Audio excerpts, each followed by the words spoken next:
Okay, good morning, Super. Good morning, James. Good morning, Jennifer.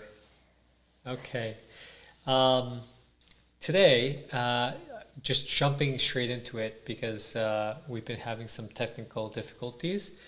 We're going to talk about resumes today, and I think resumes is a super important topic because I've seen in my experience of having read through so many resumes in this industry, but so many resumes of handyman, porters, supers, RMs in this industry, um, it's one area where I think a lot of us need some help to improve. And I myself, when I was writing I've seen when I go back to my first resume, I, I can see where now I can see where I've been missing a lot of things. And over the years, as I've gotten better at writing resumes, um, I look back and see that it took a lot of work, and getting it right requires going back at it and practicing writing a better and better resume. So for those of us in the industry who are listening, I kind of want to give them some tools and some hints to make their resume um, as good as possible. Because I mean, what is a resume? Yeah, what is it? It's your face. It's Right. it's like a snapshot of who you are. It's that piece. It's that paper that describes who you are, what you've achieved professionally. It's your pitch. It's your elevator pitch. Elevator pitch is like, the if someone says, "Who are you and how are you right for this job?" It's that few minutes where you have this person's attention, where you tell them exactly what you've done, um, where you're going, why you would be perfect for that job, and so if that paper is able to do that, and that paper called a resume, then you want to spend a good amount of time trying to get it as perfect as possible, and it should as perfect meaning reflecting who you are and everything that you've done that makes you perfect for whatever job that you're going for. Right. The problem here, I think, the reason why you're seeing a lot of quote bad resumes is because there is no place where supers or porters, people in the building industry can learn about this thing. Right. I tried to Google. I really couldn't find the right format that I needed as a building super or porter. So I just had to improvise with the samples that I had as resumes for office jobs or schools.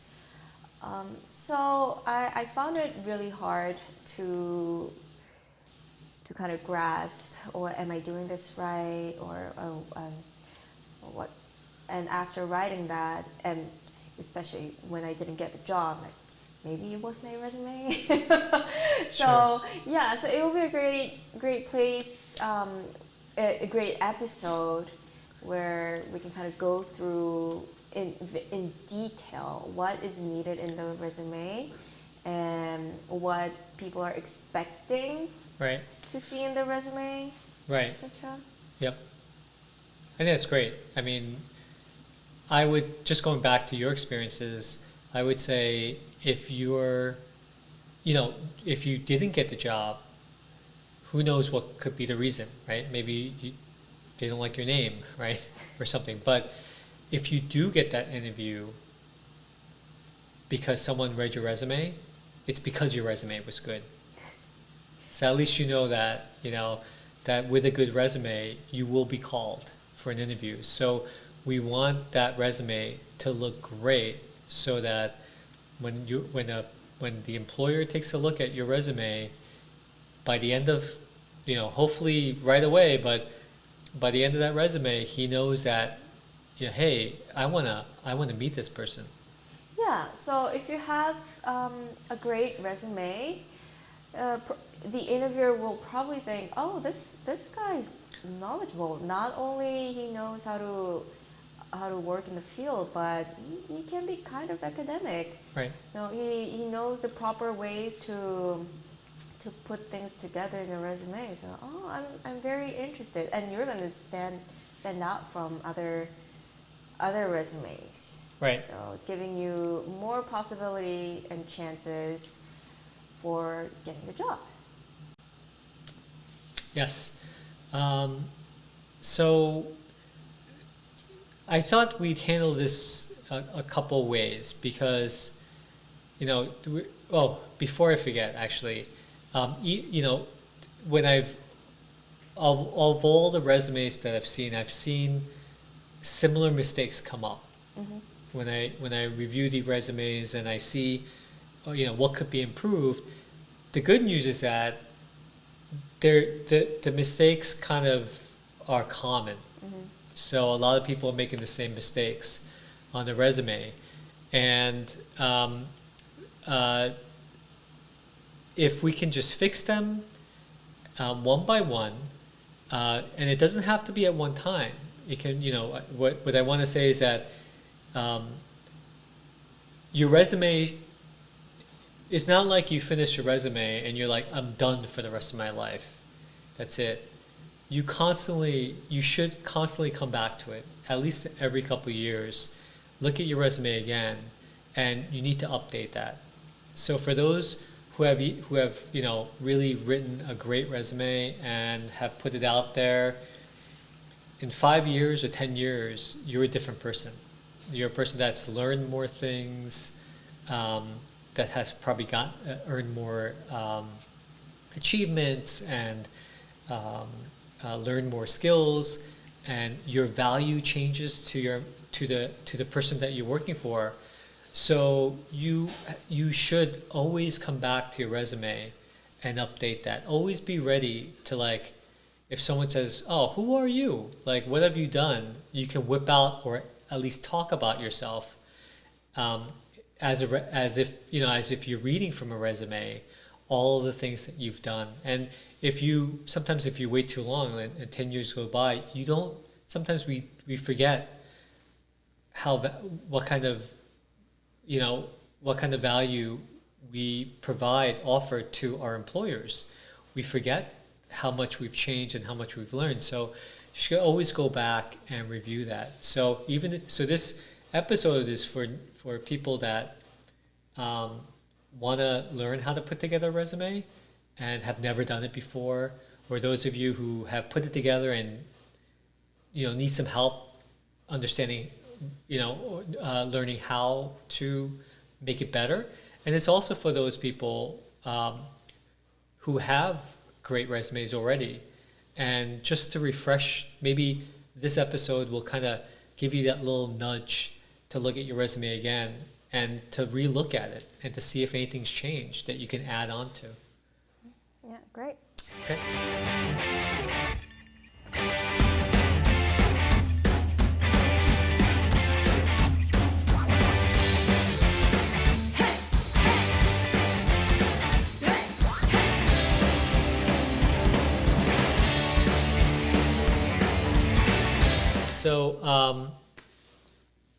So basically, the resume is a shortcut, really, to getting to know you. So basically, it should reflect your experiences, your professional experiences. It should tell a story about who you are. It shouldn't be like a place where you just throw everything in there. It shouldn't be a place where you put every place that you've been since high school. There has to be a strategy to this, a planning to this, right? So what I've come up with is something called the rules for writing a resume. It's kind of a general rule, but you want to keep to each of these points. And I call it the ARC rule, the ARC. And it pretty much is, be accurate for A for accurate, meaning the information you put down there should really tell who you are, should be as clear as possible, and should be truthful, right? Secondly, R stands for relevant. So relevant means that whatever you say should be there to help you get that job. Okay, so in other I words, shouldn't be putting things like my hobby is to drink beer in the porch.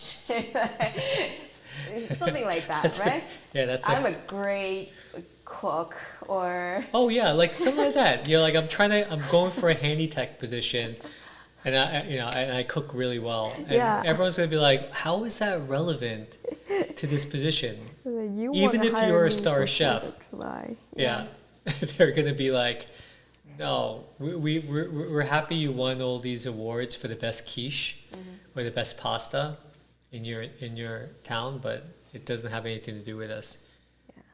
So the third one is be concise. So ARC, accurate, relevant, concise.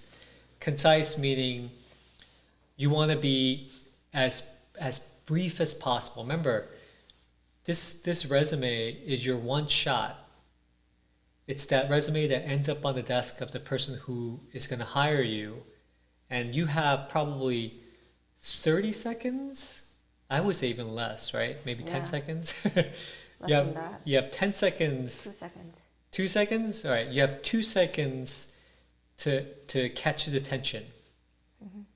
You have 2 seconds to catch his attention to the point that he's like, to the point that he'll say either yay or nay, yes or no. So you wanna make everything as easy to read as possible, as short as possible, without losing the important information, and as easy to read. I don't know if I said that before. Yeah. So it doesn't mean that it should be a blank paper with your name on it, but it shouldn't also be like a dictionary or Bible. Shouldn't be a Bible. It shouldn't be a dictionary. It should be. So let's put it this way: everything on your resume should say something about you. Try to leave out stuff that don't pertain to you, that will not add to this story. So one of the things I'll say is like, don't write paragraphs. Don't write long stories. Right. Bullet point it. Bullet point it means, and we'll go into a sample resume. Bullet pointing means, put it down in short format, right? You also don't want to. You don't need to give full sentences. You can actually make it shorter in ways that you want to make all this information fit on a page. A page is a short thing, right? It's not a huge thing. A page is a short thing, and generally you want to get it in the page so that they can look at it very quickly and see if you're a good match, which means that knockout it's not a English class. You want to make it as easy to read as possible. Yeah, so it's not like your diary. So so for example, I worked in a co-op for 15 years as a super. Right. You would put 15 years as superintendent. Super and the right. That's perfect. Thanks for the example. Address, yeah. That, right? Yep. So you cross out all the I and did and all those verbs. Yeah, like for those of you who don't. Then. Yeah. Because. Right. Yeah, just knock it out. Just like Jennifer said, I worked at this building for 6 years. You don't need to say that. You don't have to put I. In fact, try not to use I ever in your resume. Because it's all about you. We know. Yeah, we know who it's you're about talking you. about. Yeah, just write 6 years porter or super whatever position, and then put the building. But I mean, we'll talk about that in more detail later. But you don't have to write I worked here for so many years. So the whole point of that is to make it concise, right? Always follow the rules, the ARC, accurate, relevant, and concise. I also say, like we talked about in the other episodes about blank pages. I've encountered a lot of resumes that have a blank page at the end. Oh, really? Or big spaces, and you don't want to do that because you're not being concise, which means you're not using up that valuable space as possible. Remember, every part of that resume is important. Every word that you use is important and can either help you or hurt you. So when you have a big blank space, you're making it harder for people to get you. And if you're landing on someone's page, I mean, it's kind of like saying, leaving a blank page or blank space on the resume, a large blank space. It's kind of like standing in front of your employer and saying nothing. Yeah. It's just dead space, which is something that you don't want to do. So, and then also you mentioned that another episode that use a PDF. What do you call that? I guess it's called formatting. No. The type of document. Yeah, the type of document. Save it and send it as a PDF, not a Word doc, because it makes it easier for people to pull it up on their phones. And PDFs actually look nice. They look just like the paper form. So it allows people on the go. Think of a person that is going to hire you. They're running for the train, and they're trying to read some resumes, and they pull up a Word document. If you save it as a Word document, Microsoft Word document, it's going to be all weird on your phone. And it's going to be hard to read. And also because you can edit that document. Who knows? The manager might make a mistake and delete. Oh yeah, that's true too. Like half of your resume is like, oh my god, who is this person? That's totally true. I mean, things can happen. I know. That's a nightmare. If you spent all this time writing your resume, and then the person who's reviewing it is so what do you call that? Rushed, that as they're running they erase half your resume, and then when they look at it, they think that you're the person that purposely did that, and then you don't get the job. So that's horrible. Turn it into a PDF. A PDF means they can't erase things. They've got to read it. It's formatted. It looks pretty, just like if it's a paper form, and it looks professional. Right. And I think there's a lot of times where Word documents, we kind of people, managers have complained about that before as well. Also, things like grammar mistakes, like. Don't make grammar mistakes, especially nowadays. You have grammar checkers and spelling checkers, so don't make spelling mistakes, spelling and grammar, and don't do run-on sentences. Run-on sentences means you don't stop a sentence; you just keep on going. It's like one of those trains, where it never ends. It's just, I went to the bath, I went to the pool, and then I went out to eat, and then it just keeps on going. I'm actually. It's easy to get lost when you're writing. It's easy to keep on going sometimes, but break it down. Break down your sentences, because it's easier for someone to understand what you're trying to say when you make the sentences short, and they can it's like a meal, like it's like a plate of ice cream. They're gonna eat it one spoonful at a time. If you don't have periods, it's like cramming that down your throat. You don't have a chime. I'll use a hamburger. Sorry, it's like a hamburger, right? It's like a plate. It's like trying to eat a hamburger. If you don't use punctuation, if you don't make the sentences short, it's like you're shoving a hamburger down your mouth and you can't chew it. So try to make it easy to absorb. Um, the other I have some other rules about resumes. Okay. So, well, before we go on, I think we have to talk a little bit more about the first two, be accurate. Maybe some examples on that. Okay. So it's you put this to tell the listeners, don't lie about things, right? Don't exaggerate. Don't I would say. exaggerate. Okay.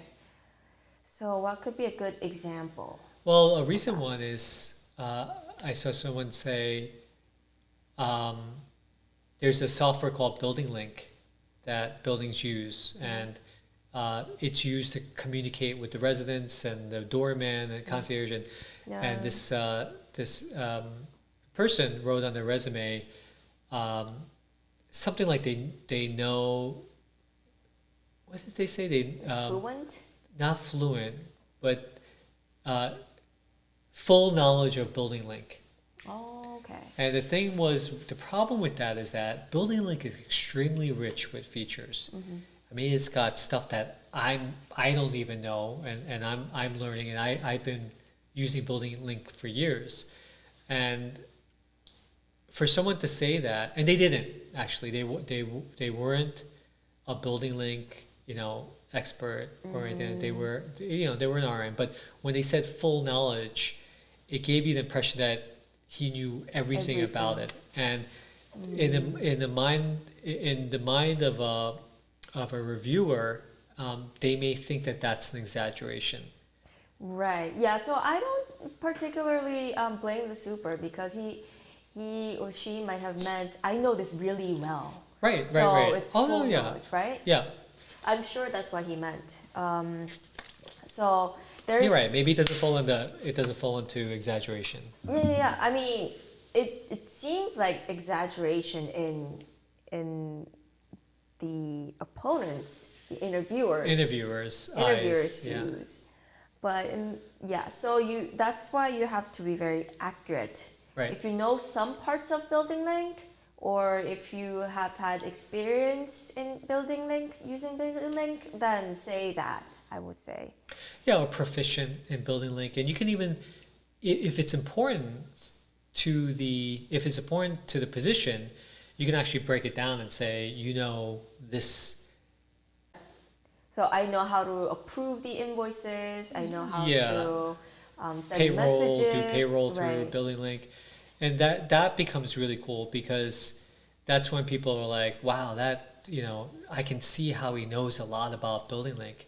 But when you say full knowledge of Building Link, It's kind of vague. It's kind of right? vague, and it might be like with anything else. I can't think of it, but you might have some great examples of maybe a little bit of exaggeration with some skill. But that was one thing that I saw recently that I kind of stepped back and I said, you should really reword this. I would say if you're trying to write about skills, this can be kind of problematic. Right. Such as plumbing or caulking. Like what is? It's hard to express what kind of level I am.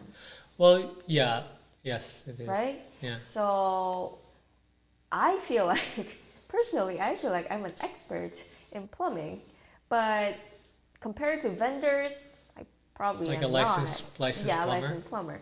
So like, I think in this case, you shouldn't put down things like how you feel like you are, how you feel like how you are, which level at, Right.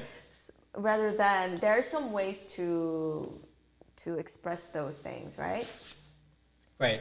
I think we will find it now as we go through it. And Yeah. there's ways that we've done it um, where we had to sort of qualify something, meaning we had to turn like how skilled you are in something into something that you can communicate to another person.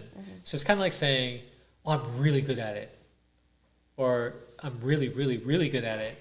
I'm okay at it, right? So you have to find the right language to say that. Right. And you don't want to be in a situation where you're like, I'm really good at it. But then to another person, they look at you and they may think he doesn't really know. He's not really good. You know, everyone has different levels of really, really good, Exactly. right? And then you may end up like, he may end up giving you a plumbing job and you don't do it. And next thing you know, he's like, he's a No. liar. Yeah, you gotta watch out for that. Uh, So that's when it comes, be accurate. The advice comes. I would personally say I have experiences in plumbing of fixing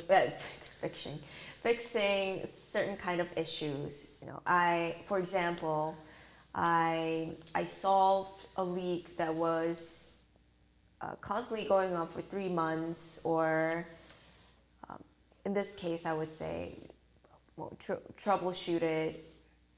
successfully troubleshooted an ongoing leak of 3 months or something like that, right? right. Or I would say I know how to replace toilet. I know how to replace a flapper. So if you don't know which level you are, you can Right. just say what you can do in that skill field. Yeah, I mean, the problem though is, remember, you have so much space, right? Yeah. And unless you have, you know, you're just getting started, you don't have many things to write down. You can put those things, Yeah. It depends. but yeah, it really depends. So, but you're right. I mean, there's all those things have to be thought through, and then so how do you get started, right? I mean, but we'll get there. Like, how do you take all this Yeah. information and you put it into something that looks really great and hits all the points and really reflects your experiences. You know, when you said what's accurate and what's relevant, like I totally I did skip over that. So thanks for pulling me back. But relevant is super important too, because we talked about how, you know, being a food chef may not, you know, should not be in a resume where you're going to become a super, right? But the problem is that there may be different things, different positions. Like a super, if you're a super going for a super position, or you're a super going for a porter position, sometimes you have to know how to show yourself in your resume, depending. And even when you're a super going for a super position, or a super going for a porter position, you're going to be different in how you try to get the job, right? You're not going to put all of the qualities of a super into your resume to try to become a porter. Do you know what I'm saying? Yeah. Like leadership, because the employer may just be looking for a porter. He's not looking for a person with leadership skills, or a person that knows how to use Building Link maybe, or knows how to do payroll. He's looking for a porter. And if you're a super that is, I don't know what situation this is, but let's say you are going for a porter situation, a porter position, you're going to be focused on what the employer is looking for in filling that position with the best porter, not super. Right. Does that make sense? Yeah, it totally does. Yeah. So you have to think of what the interviewer would be looking for. Right. So, for example, I would say I wouldn't put too much about leadership if I'm applying for a porter, but I would more highlight the things that I clean really well. I'm very diligent. Right. I'm right on time. Yeah. Rather than I'm really good with building link or writing reports, because of course that could be important for a porter too, but it's not his main job to write reports, right? Right. And also the super who's reviewing the resume might go, I don't want to. That's my job. Yeah, that's fine. Why are you applying for my job? And that might actually end up hurting your chances to get in. So you really want to be, and the reason why this is we're not talking about deceiving people or lying. What we're saying is that this is your one chance to put yourself as a perfect person for who they are looking for. Not who you think they're looking for or who you think that they should get. Which means that you should actually research the position. You should, before you write the resume, it doesn't hurt to find out more, whether it's asking someone that works there or finding a way to talk to the manager, maybe a phone call, ask them what they're looking for. Or, if it's something that's in this industry, when you say you're looking for a porter, you kind of know what they're looking for. Try to stay in that parameter without going outside. So we're relevancy, being relevant or putting relevant information just means putting the information they want to hear. And once again, it's not deceiving. It's not, I'm not saying,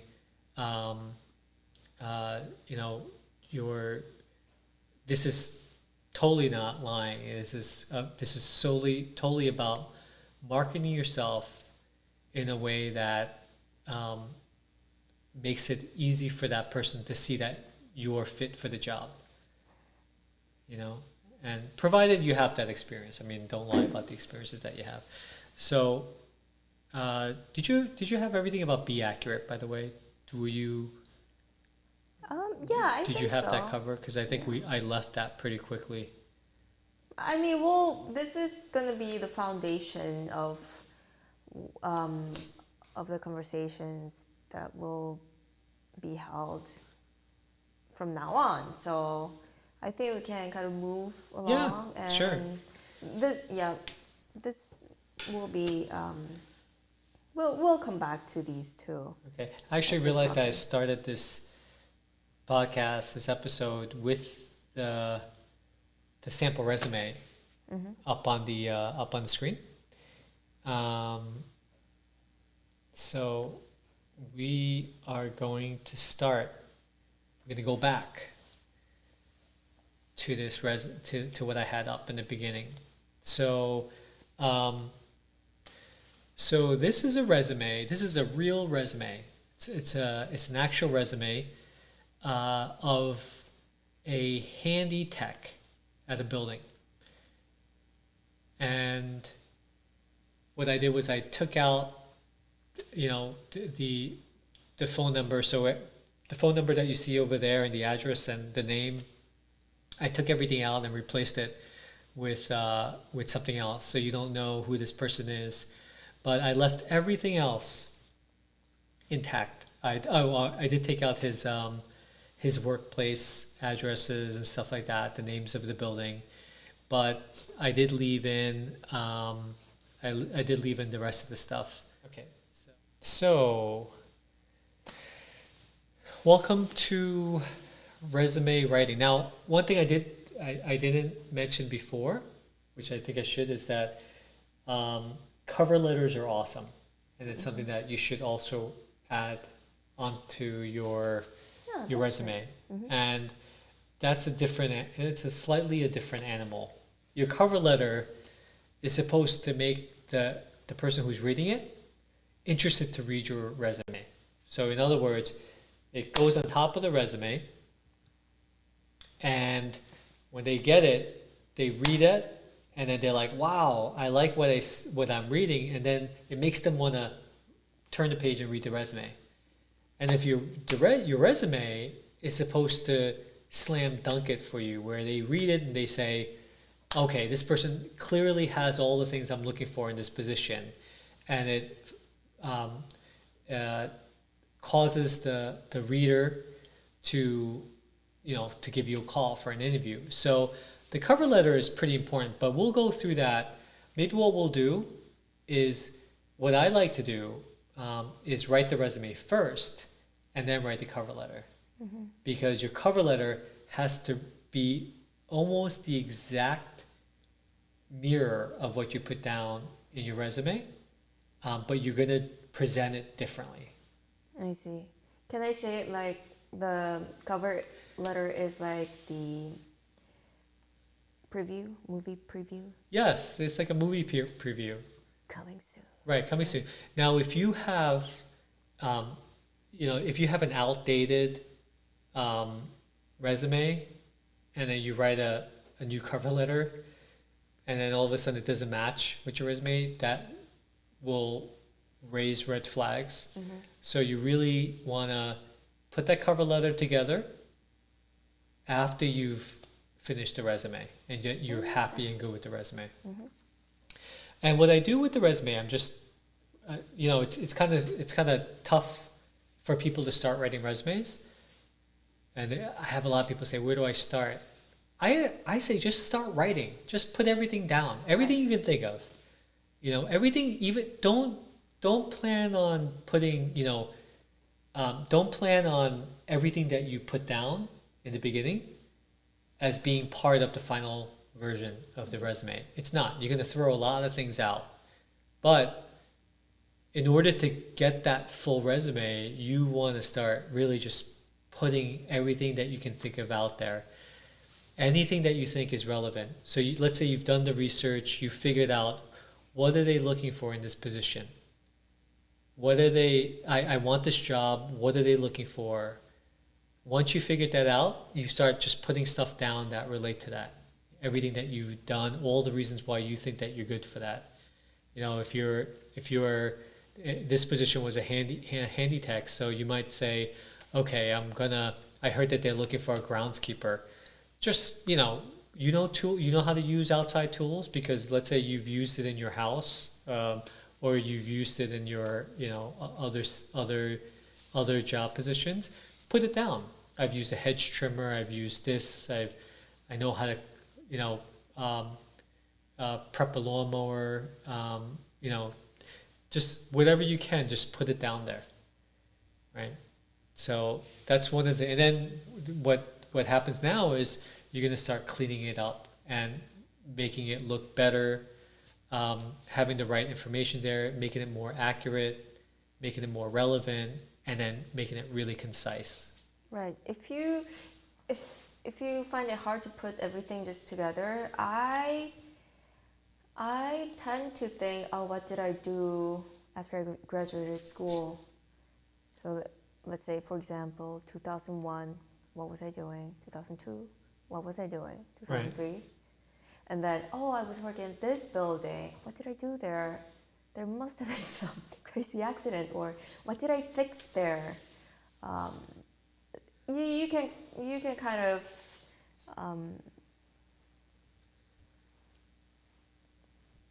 I think thinking it by ears, right? What year it was and what you did could help you. Oh yeah, or remember some of the things. Yeah, that's a great point. I forgot. And it's also you're actually killing two birds with one stone, because if you're gonna do that, you're not only remembering all the things, but you're able to organize them at the same time. Right. I love efficiency, right? Mm-hmm. So we're gonna start, and we're gonna look at this person's resume, and we see that a lot of stuff are kind of out there. He is, you can see that he's talked about Dedicated, meticulous, how long he's been in the industry, touches upon the skills that he knows, customer service, plumbing, electrical, communication. He's fluent in Spanish. He's computer literate. So he's just putting everything down. He's able to lift up 80 pounds, Wow. which is to Must probably be strong. probably saying that he's strong. But I think there's a couple problems that I see here. But this guy looks like he has really good experiences. Yes, I think definitely he has good experiences, and I Yeah. think a resume, put a resume on a person with this kind of experience is like putting a tailored suit, like a tailored custom suit on someone. It just Yeah. makes him look nice, him or her look nice, professional, just looks great. I would, but as I'm looking at this, I just see a few problems. I'm gonna start bringing them up. I see spelling errors, electrical, Oh, yeah, that's it. Plumbing. Oh, Yep. plumbing. plumbing also. I love plums though. Right, plums and plumbing is different. Then you have, I see some automatic things that kind of stand out. So these days you have your spell check and your grammar check, so there's no reason why you shouldn't run them through. I'm just going to correct it right now.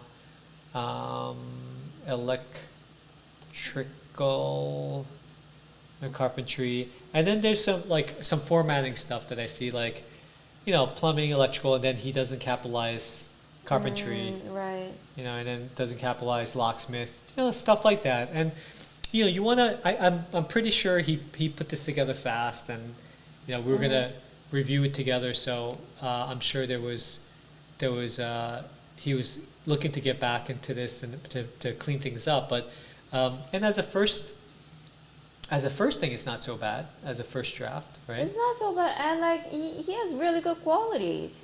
I would like to Right. meet him.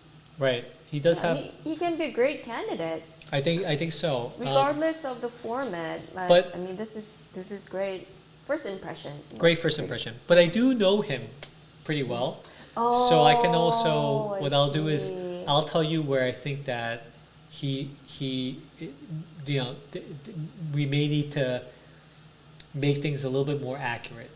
Okay, and also probably this resume doesn't fully express how good he is or how skilled he is. That's an excellent point. I Right. think over what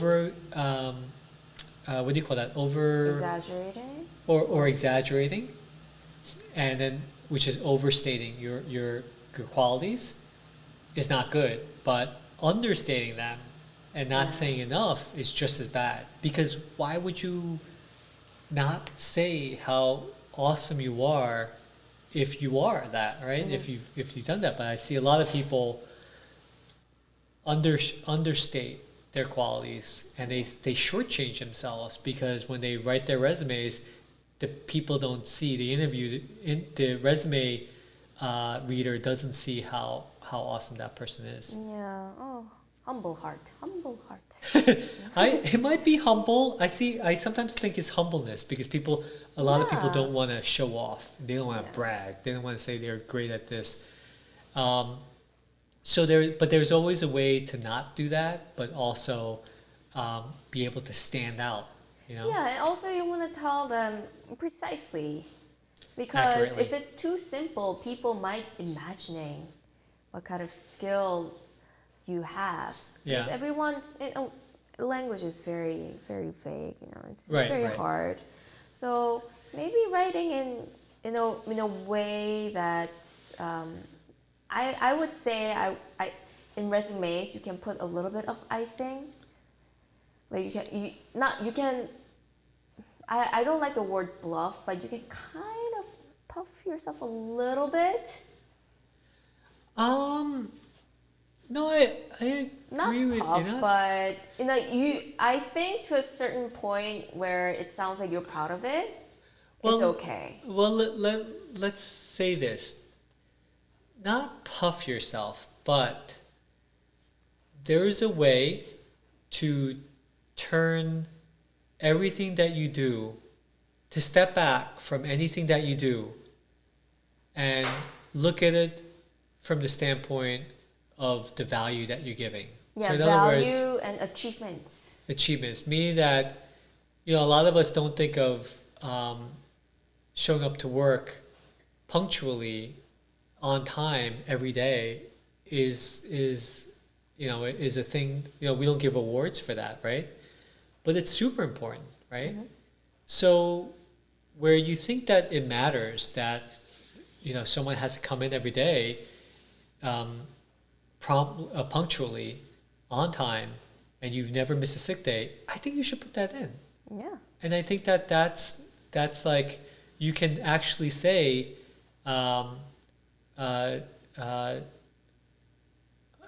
hundreds. I don't know. Maybe I'm not. Maybe I just. This may be something that you disagree with, but he, was able to never missed a day of work, in any weather, storm or whatever. Oh yeah, that's amazing. I would hire him. Right, and in any natural disaster, he was always there, and maybe that's not puffery. That's accurate, right? But you're right. I mean, there's different philosophies to this. People say that they can, Yeah, I think it would depend on the person too. They Right. have their own limits. It's just our style, I guess. or what you mean maybe is, try to, a lot of us, we overlook the things that we do during the day. We kind of just, because it's second nature, because we do it like naturally, Yeah, we don't so think it's- about it. But right. if you step back, or if you maybe can explain to someone and have them say, if it's something that happens and go, wow, that's great. Maybe it's something that, how can I say? Yeah, something you think is so trivial. I do it. It's so easy. This Yeah, yeah, I do it. But it's not. It's not. You should be proud of it. Right. It's something that, like remember that there was, I was writing my resume, right? And there was a point where we were talking about a leak that we found. Like, it was a leak that was undiscovered for 20 years, right? And I guess for those of us who are part of it, we don't really think about that. We're like, okay, that was found. Right. But if you're able to step back, you can actually say, look, there was a leak that was undiscovered for 20 years, that was found because we were diligent, we were focused and committed, and we saved the building a lot of money. Exactly. So those things come with the fact that you solved this leak, but it tells you what kind of qualities you have as a super. Yeah, it tells you, breaks it down to what kind of person you are, Right. what kind of worker you are. But it's, because I'm trying to find another way for that word of exaggerating, or, like showing off. Maybe not that, but it's more about it may be just stepping back from what you do and what you take for granted every day in your workplace, and showing the value of that. And maybe what you do is you can say it this way, like, when I did that, what happened? What was the result of what I did? Like, when I stopped that leak, now residents were happy because it was finally solved. The problem didn't keep on coming back again and again, which cost more money. So maybe the building saved money. So when you break it down like that, you start to see the value of that, and then you can say, "This, what I did, was something that, caused these good things to happen." I mean, Yeah. I'm trying to find a way to say that. I don't want anyone to exaggerate. I definitely don't like exaggeration, but I feel like, or I definitely don't think exaggeration is necessary. But it's just about stepping back from what you do every day and looking at it differently and Right. saying, what do you do? And and we'll go through that. I think that's a hard thing to Yeah, but it's a great point that you pointed out. Also, when you're writing resumes, it should be because this happened, because of A, B happened. Like there should be cause and result. For example, with blah blah skills, I managed to do blah blah blah. right. I improved the buildings, blah blah blah. So if you turn it back to the Like to you the have to have a result. right. So if you go back to the water leak, you can actually put down. Let's say you've calculated and you saved the building $10,000 a year. You can say saved building $10,000 a year by Right. troubleshooting methods, Exactly. something. Like, And it that's awesome. right. I mean, it sounds to the person that did it. It might sound like, oh man, I'm bragging about myself, but it's not. It's actually stepping back and showing the value of your skills to the building. And that's something that you don't want to lose when you write your resume. You don't want to lose that character of your resume, that the part of your resume that helps you stand out among the other candidates, right? So, okay. The other thing so maybe we can do it this way. So as I'm working on this, let's just keep on going down and just see who this person is. We'll get a good idea of this person as we read it. So building trust-based relationships, verbal written communication. Where are you?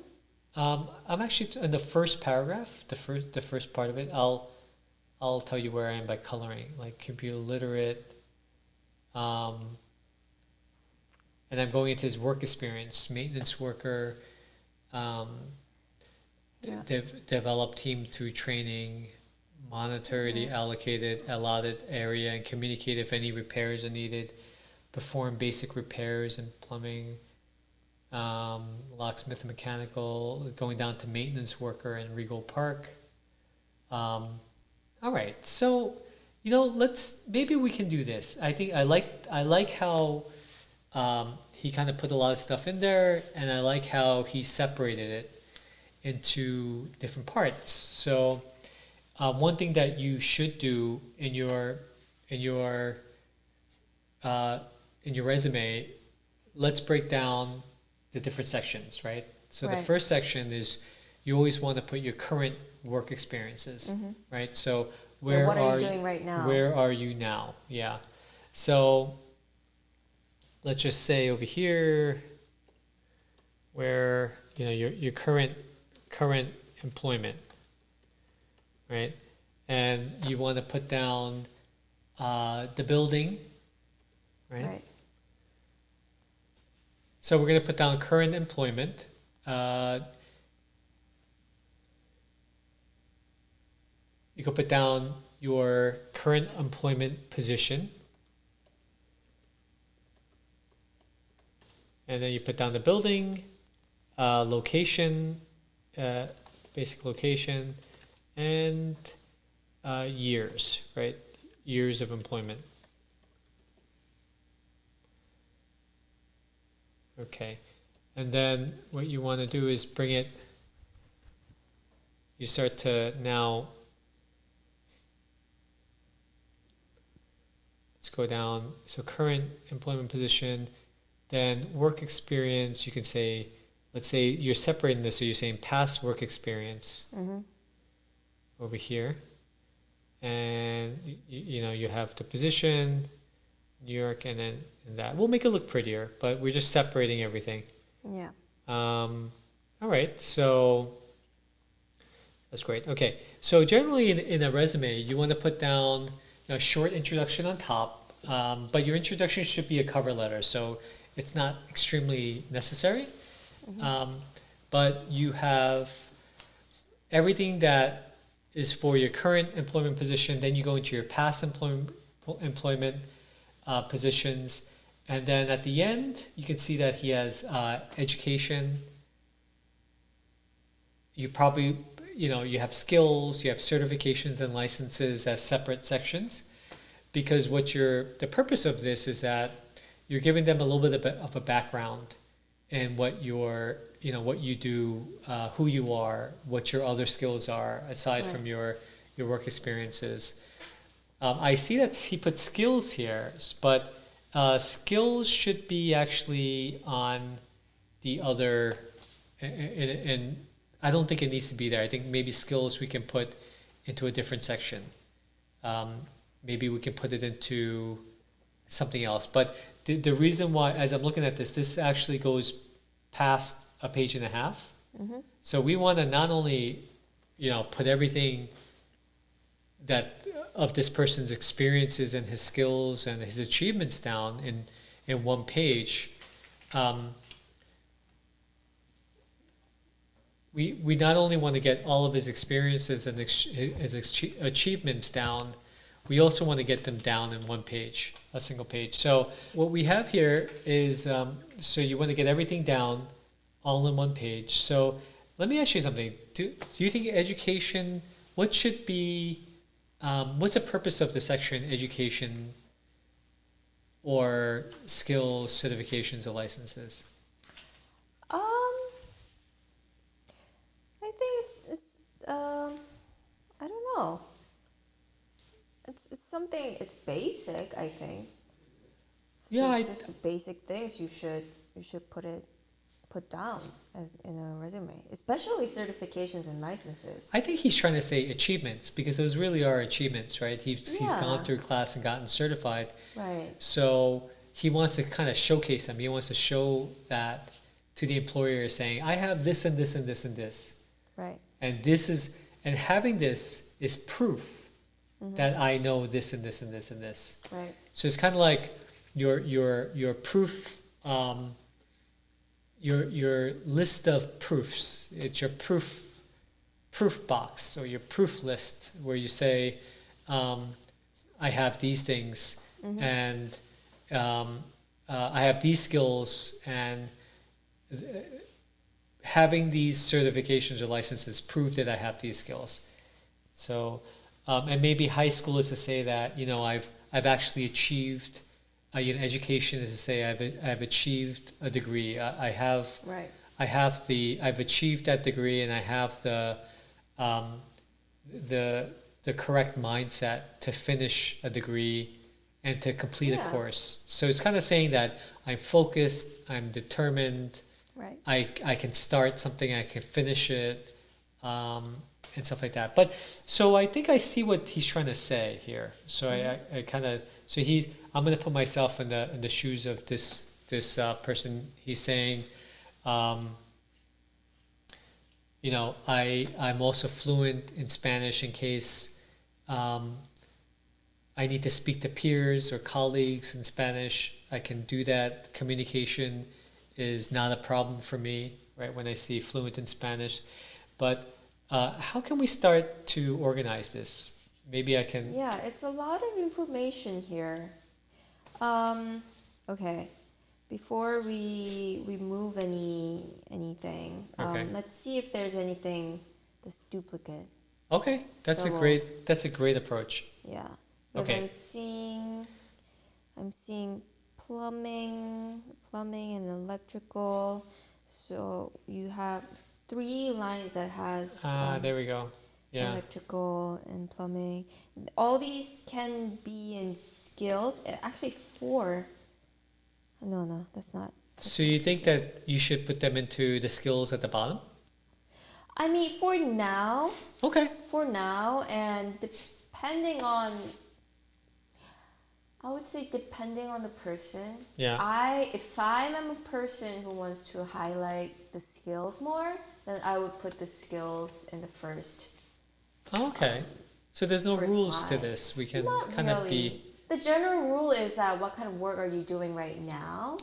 But in the super industry, I don't think it's there has to be a strict rule about it. Okay. But the general rule is that what are you doing right now? And Yeah. then it goes because that's the most important. And as I'm reading this, I'm starting to think that, if he's a handy tech, because he's a handy tech in this building, isn't it assumed that you know plumbing, electrical, carpentry, and locksmith? I mean, you have to know that in order to be a handy tech Yes. in a building. So I guess you could say a little more deliberately. Okay. So Or maybe, more precise, or what you did with the handyman skills, any kind of issues, like how did you contribute to the building maintenance? that's perfect. So let me know if I can move any of this to maybe I can help reorganize this into a better format. Format means make it easier for the resume reader to understand who you are, right? Mm-hmm. Because all of a sudden, if you have dates wrong, out of order, and Right. chronologically, which means um, it follows the time, and if you're out of time sequence, Oh yeah. it can confuse people. And Yeah. So you go backwards. if you go backwards, let's say you start from high school, a job you had in high school, all of a sudden, unless of course you're getting a job out of high school, but let's say if you're in your 30s and you're starting with something when you did in your 18, 19 years old, you're going to quickly lose that resume reader's attention, Right. maybe even frustrate them, and then that's not good. Yeah. So you usually put the most important thing, because someone who's reading this is going to see your name and then read, like, he will read your first paragraph, your first line of your resume will be read. But who knows? Someone gets bored, third, fourth line, you might not. Right. So just put something that you definitely want the reader to read. Right. So that's why actually you put the most recent job, because that's the most important. Where are you coming from? Right. And what are you doing there? And that's yeah. Yeah. But What are you going to do in my building? Yeah, but what if you it's probably do what you're doing in the building right now. But here's a surprise question for you. What if you are applying for a super job, or you're applying for a super's position, I can kind of see where you're going. and then you took a 2-year break Mm-hmm. making sandwiches Mm-hmm. at a top Michelin star restaurant, Mm-hmm. and then you decide to come back into being a super? Should you put that because otherwise you're going to be missing 2 years of your resume, right? You're going to be missing the last 2 years. They're going to think that you've been on the couch watching TV for 2 years. Who knows? If that's the case, I mean, I think 2 years is okay. 2 years is something that an interviewer would ask you in an interview. Oh, so what happened in those 2 years, right? Right. But if it's like 10 years, Where have you? Yeah, where have you been? maybe you're in the wrong field, and maybe it's hard. Yeah, you're right. So, maybe the rule here or the lesson here is try to keep things consistent in your life. I mean, if you think you are going into the food industry, or you try to make that decision, try to think hard about that decision and stick to it. If you're constantly crossing industries, it's gonna be hard to get the confidence. Yeah, and Of people your- would want to pick someone who's more dedicated into this career as a super, but not Well, that's just what I getting mean. in, getting. Yeah, exactly. Yeah, I'm just because- recapping what you were saying. Yeah, But I think in this case, you have the cover letter, right? Cover Yeah. letter can be very helpful in That's this true. case. Oh, what you're saying is that If- nothing's hopeless. Nothing's You can helpful. always change things to make Yeah. it look like it. Yeah, because immediately a person might say, "Oh my God, he was in the food industry for the last 5 years, and he's trying to be a super in this building, and a resident manager. You know, who knows? He's probably forgotten a lot of the skills. Yeah. Yeah, So if that was the case, I would still put the chef relevant or the food industry. experience. No. The relevant experience as a super or porter on the first line, and then I would probably put the experience as I a like chef that.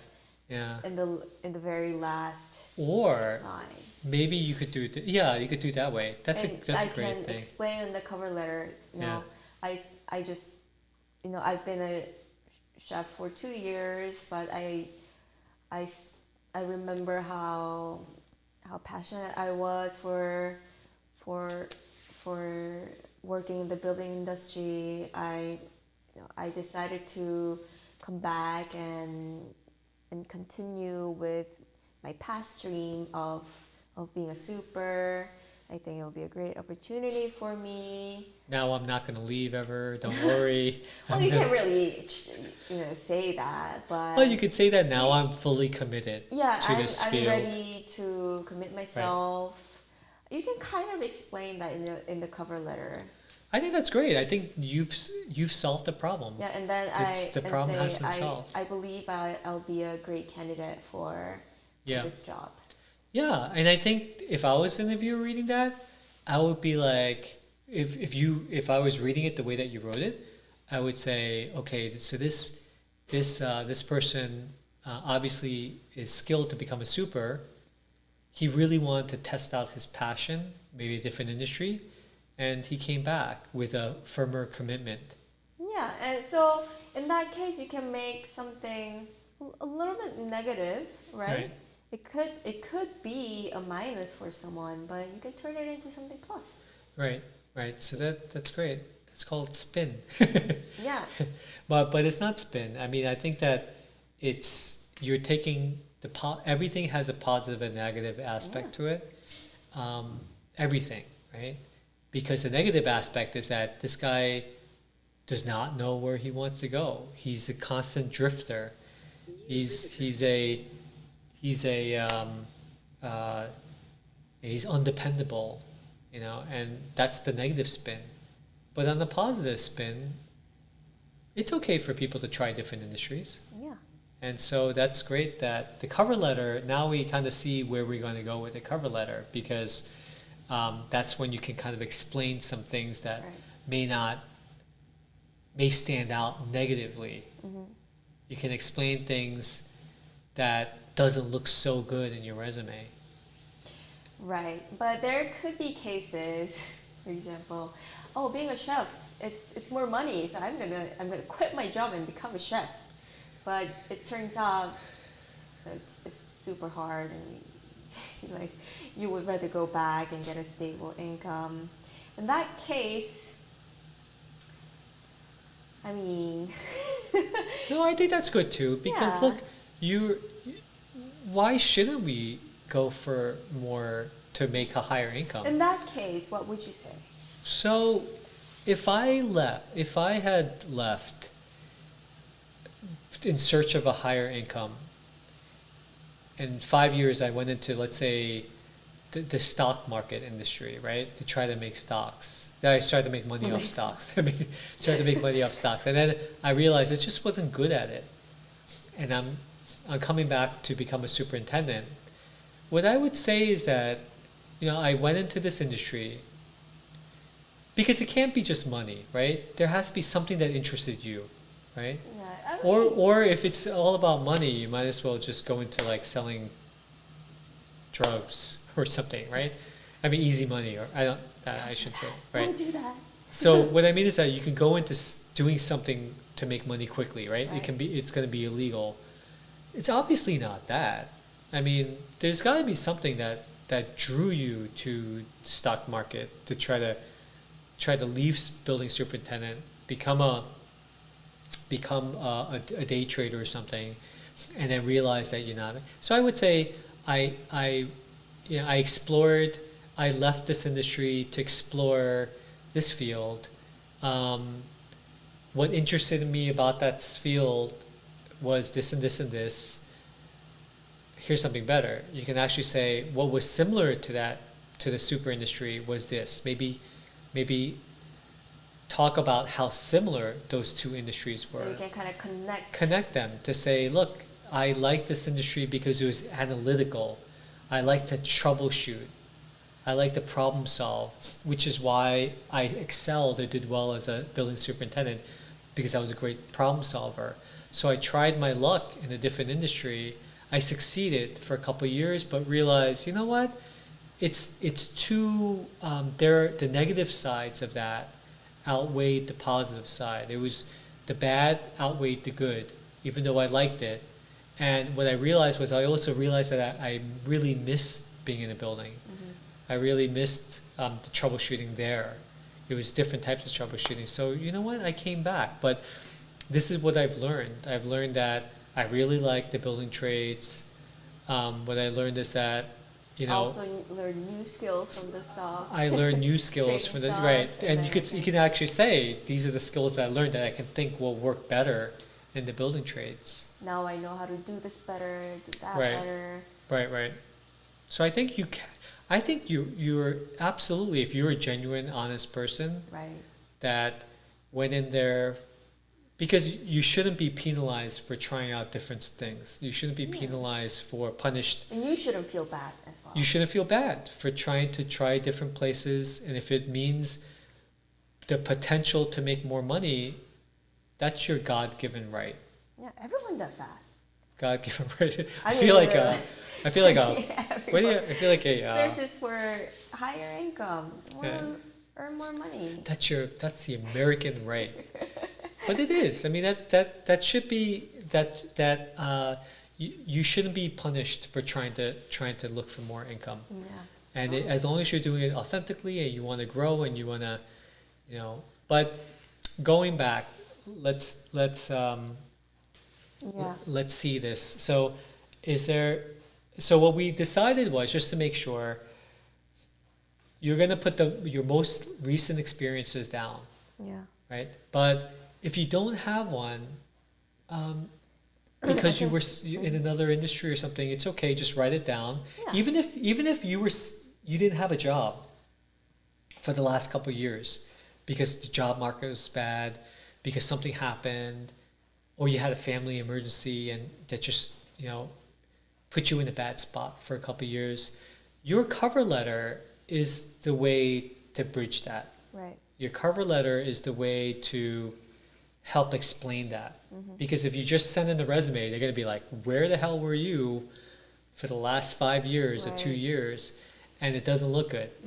But a cover letter can do that. So yeah, even if you're not good at writing, Right. and maybe there are some grammar mistakes, it could happen. yeah, But if you write with genuine heart and with authenticity, people will hear that. So don't worry. yeah, I would say, but even if you don't get, even if it is hard for you to get back in, maybe because you skipped a couple years, it's hard for you to get the position that you want. Keep trying, get that position, and then build your resume. Yeah. And then come back to your resume. Now you're missing 5 years. Let's say you're missing 5 years. With more experiences, you get to put in more stuff in your resume. So what can we move down? So I'm going to move down. I'm going to take out electrical. I'm going to move this to. It's in the skills. In the skills. So I'll put it right down. I'll put it right down here because he doesn't really say it. But also, when I look at this, I kind of say, you know what? A handy tech sort of knows this stuff. So should he really write this? But I don't know. So installing tile floors. Well, to be honest with you, Yeah.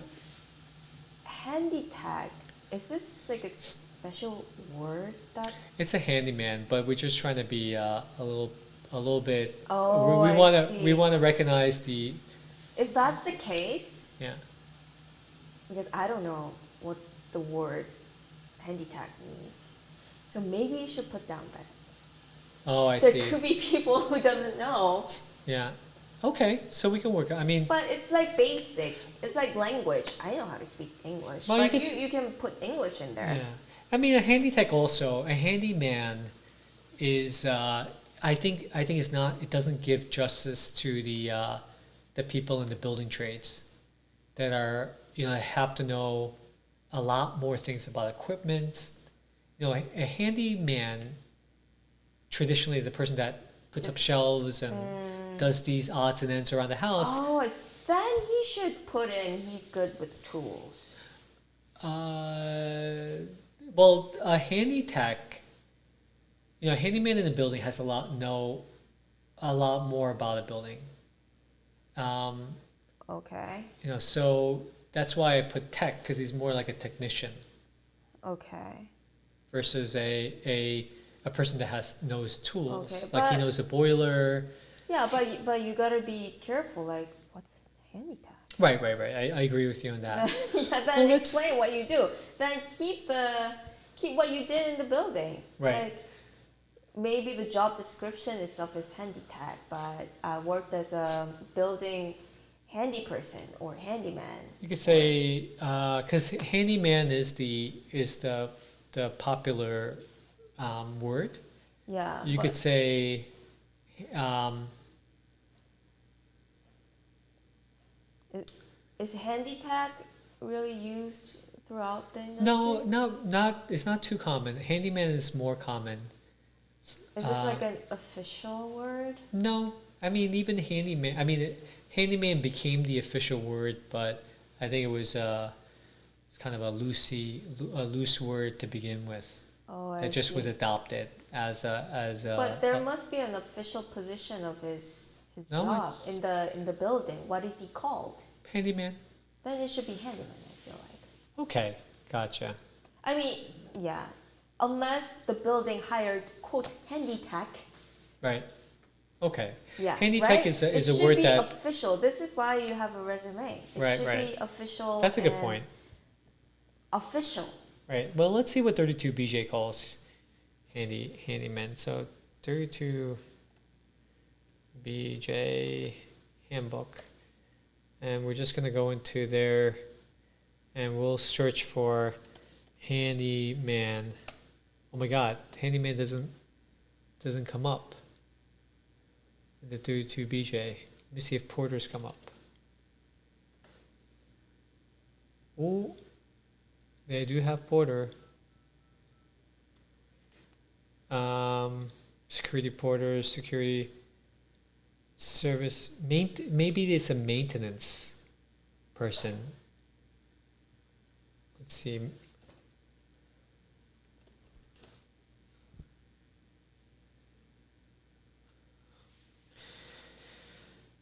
Let's see.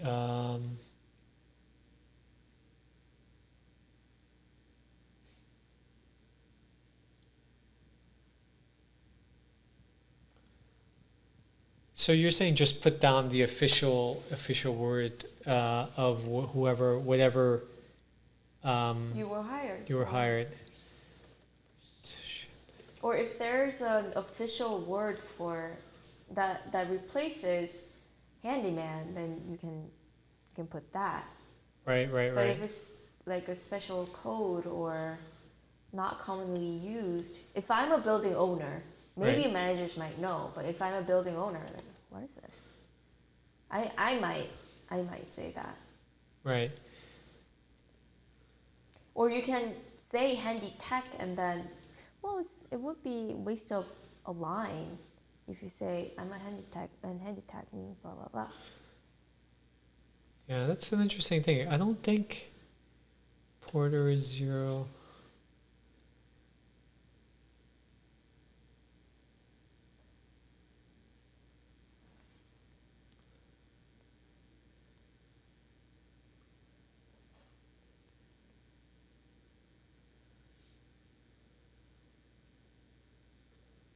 Yeah, there's janitor, handyman, porter, fireman, doorman, helper, elevator. Okay, But no handyman. there is handyman. Where? Well, it says BRI contract, 32bj.org. Okay. Yeah, I think that's So the official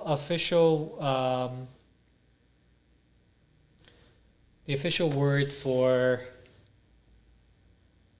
this position is called handyman. I think so. It says here building union rights.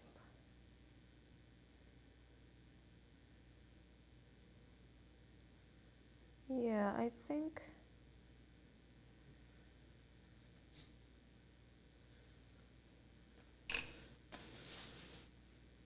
I think so. Let's see. Yeah. Oh, shoot. 32 BJ residential building handyman. We are an equal employment opportunity employer. Right. Yeah, I think you say handyman. Handyman. Okay. I mean, it is the most commonly used word for this position. So what you're saying, in other words, is don't make up language.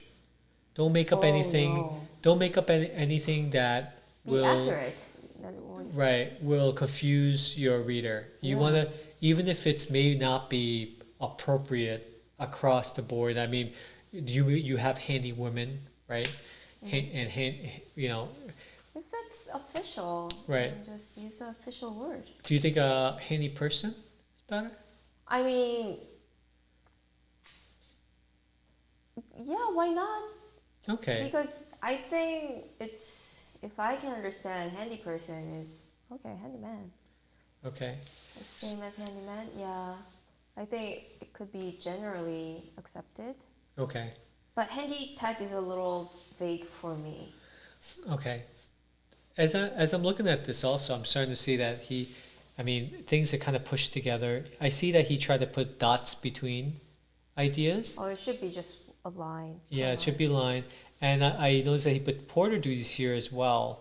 So he conflated, or he combined two positions. So what I'm gonna do is I'm gonna take that out, because a handy, I'll put that down here in skills maybe, just for the time being. Okay, but the thing that I'm not understanding from you is that there is February 2006 to present maintenance worker. Why are you making this up again? Because I don't know. I'm looking at this resume and I saw this in the beginning. I think this is just an overview of himself, no? Oh, gotcha. Yeah, and See how it can cause confusion. yeah, I really didn't understand. Like, why aren't you putting the February 2006 to present?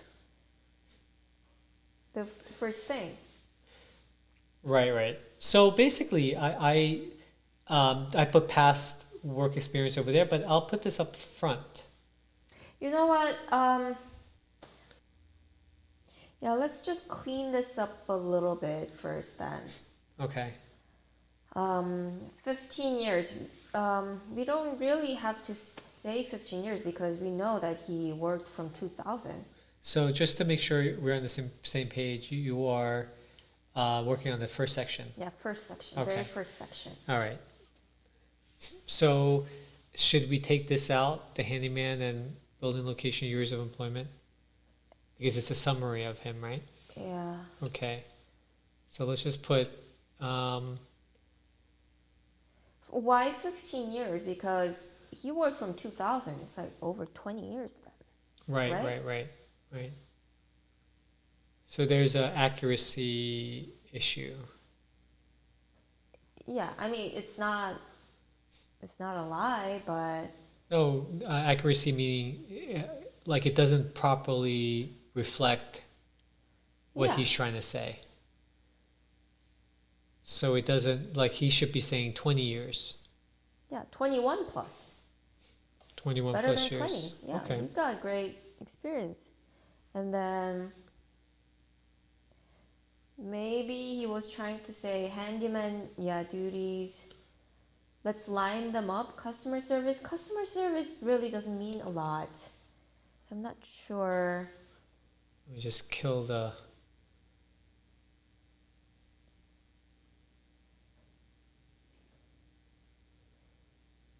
Okay. Yeah, what do you think about customer service? It think sounds. Yeah, I think he means that he knows how to talk to the residents Yeah, and, like, I don't know if there's any issues, make them feel better about it. If there's something that's maintenance related. I think maybe customer service can go with verbal and written communication down there. Also, it could be computer literate. So customer service goes down to No, we're just verbal. trying to, Okay, organize it. Yeah, organize it. All right. So basically, you're saying these two should go together. I'm going to separate it apart.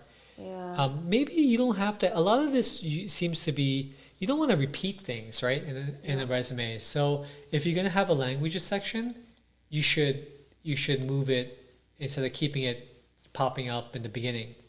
Like you want to put the important stuff in the first part. Right. Things that want to stand out. You having fluent in Spanish is not going to make or break you. Not going to make or break the decision of whether the resume reader is going to hire you or ask you for an interview.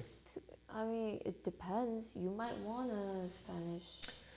But what I mean, also typically, I don't think they put it in the front. I think it kind of goes in the bottom Usually anyway. in the back, right? Right. So what we can do is maybe clean this up by bringing this down to the bottom, fluent in Spanish. And also, when I read that, so maybe create a section over here. I'll just put it down here for now. Mm-hmm. And when I read that, I'm thinking, is he fluent in Spanish, like implying that that's all he speaks, or? Yeah, and you should definitely put English too.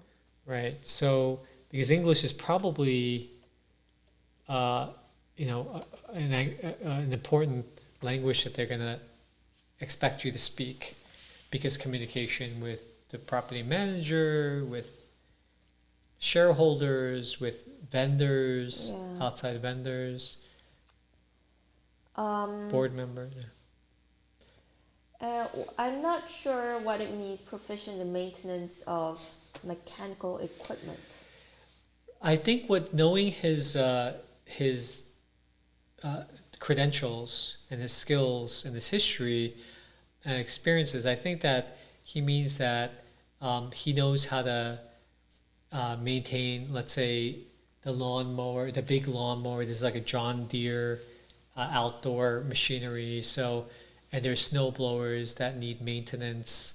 You need to or do an oil change. You have to, if something goes wrong, you have to troubleshoot why it's not working. So I think that's what it kind of means, mechanical equipment. So it seems like we have to decide. In 2006 to present, as a maintenance worker, where is it? Coordinate and perform landscape of. No, it's not there. Order kit. I thought I saw something With machinery? Equipment. Maybe it's back here. Maybe lower. Help. Vacuum equipment, clean and maintain building interiors, exteriors by sweeping and outdoor vacuum equipment. No. I think it's down here where it says facility maintenance, apartment maintenance, industrial maintenance. Yeah. Like that. So. I'm actually confused. The more I read that, I wonder, like industrial maintenance, what is that? See, that's the problem. Facility, yeah. You get really confused. So I think anything that confuses, take out. Yeah, take out. Or if you want to say something, say it a little bit more. Or flesh it out. specifically. Yeah, If flush you it know out how and make to it maintain a snowblower, right, say you know how to maintain a snowblower. right, right, But don't say I know how to maintain tools and industrial equipments, right? right, right. I think that is a lot of the cases where I think it's kind of I don't know about this person, but I sometimes think, oh, knowing how to maintain a snowblower is just too little. I want to say that I know how to maintain equipment. Right. So I think a lot of cases that's when miscommunication happens through resumes. Right. I think also people want to say when they put broader things, Yeah. they want to like flag the reader by saying, "Hey, look, I know all these things." Right. And they kind of want to promote themselves. The only problem is that you end up confusing more. And yes, you want to say things so that you interest the reader to ask you more about it, right? Oh, what do you mean by this? But when you say like things like industrial maintenance, you end up just losing them, I think, you know. The really really difficult part of writing resumes in this field is that there are not no there are not a lot of projects, right? Like if you're in an office, there are a lot of projects. So you work for a specific goal. Let's say, even for contractors, like you build a house, right? And that's a result. You have a project of building a house. Right. But because maintenance worker is just maintaining the facility, Right. because of me, I achieved these goals, right? I think that's what usually goes in when you write a resume. Like for example, I put 200K into blah blah portfolio and made it to 1 million. Something like that. That's what's usually in a resume. Or I participated in this project in Asia or something, and you managed to get the revenue up by 200%, something like that, right? Right. Right. But here it's so hard to do that because of the essence of The job. the job itself. Because you're saying that the it's job not. is to maintain the Well, it's not. quality. You're not trying to achieve. You're not trying to do something that stands out. No, that's You're- not what I'm saying. Or Because yeah. so when you see all these qualities, right? Yeah. They're usually qualities versus what he wrote in the maintenance worker section. They're really really similar. Okay. So like why sweeping, for example, sweeping, mopping, buffing floors, it means you're good at porter skills, right? Right. So it's not really specific to this building. Right. So you could have done it anywhere. Yeah. So it's really hard to write resumes for supers because tasks are really similar Right. Right. and you're literally maintaining the problem. Or you're They're maintaining preventing the problems. Well, I still think that you can you know, there. Let's see. Let's as we continue with this, that's definitely a question that's going to come up. Can this person stand out? Yeah. And that'll be the challenge. Can we make this resume stand out in a way that you're not exaggerating anything or adding anything or Right. I'm gonna have to think about this a little Okay. more. But I'm seeing great qualities, and I just want to organize this in a way that the person who's seeing this really sees his qualities and wants to interview this guy. Right. Right. So yeah. Give me some time then. Okay. I'm gonna have to come back, but Let's. yeah. Well, what we'll do is, I mean, we're almost reaching 2 hours, so Okay. Yeah. we'll do is let's start. Let's come back to this. What's the next step? The next step would be we're just taking this and we're bringing this Yeah. down. We're breaking this down. Breaking this down, and maybe we can compare before and after, and Yeah, I yeah. can give the reasons why I changed this to that. It's not an answer, it's just my suggestions. You don't want to do it real time? It's gonna take too long. It's gonna take too long. Okay. Yeah, Okay. I have I to would- think about this. Yeah. Or maybe you can make a copy, write it, and then you can Yeah. you can just move and I'll move it fast Yeah. to the. Well, it was great to kind of brainstorm how to start the writing resume process. And things have to be kind of organized in the resume so that it's efficient in communication, meaning you want to highlight the things that you want to. You save the lines by not repeating things and making it more relevant Right. to the job opening. So let me Yeah. clean this up.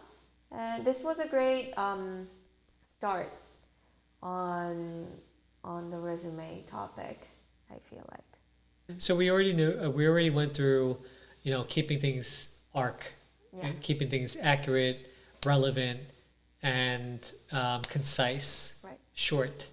And we talked about how we just went through this and did a preliminary. Just we took a look at it and we kind of cleaned things up. We're trying to see how we can clean things up. Right. And already saw some grammatical errors and spelling errors. We saw some things that can be some duplicate information that can be cut down. So let's continue with this. Yeah. And we'll see what happens. Thank you very much, Jennifer. Thank you, James.